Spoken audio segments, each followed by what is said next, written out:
Paalam muna. Sila naman ang uunahin ko.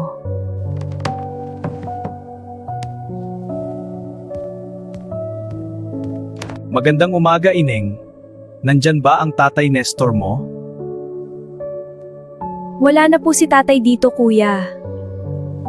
Umalis na po siya kagabi. Naku, paano yung utang niya kay Donya? Maniningil na sana ako para sa binhi.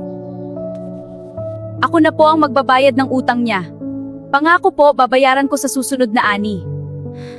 Sige, sasabihin ko kay Donya. Galingan mo sa bukid, Ineng.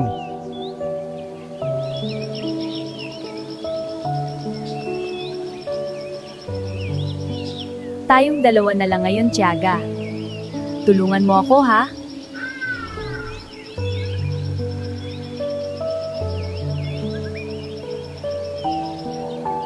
Kaya ko. Kaya ko to.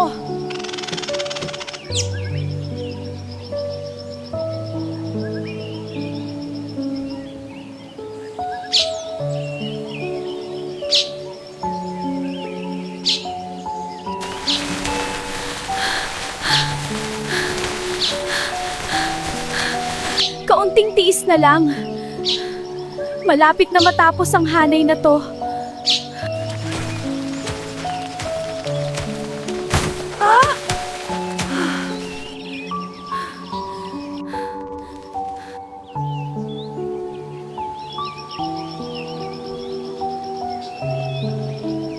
Ayun si ate, oh.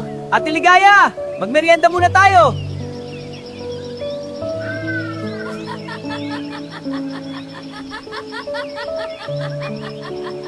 Salamat, Makmak. Sobrang init doon, ah. Grabe ate, puro putik na yung mukha mo. Ako na sa kalabaw ate. Pahinga ka na. Wag na, madudumihan lang yung damit mo. Ang trabaho nyo ay mag-aral ng mabuti, maliwanag? Opo ate, pangako po.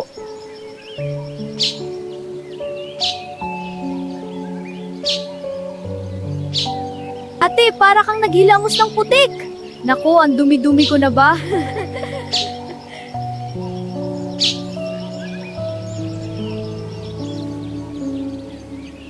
Balang araw, gaganda rin ang buhay natin. Sisiguraduhin ko yan.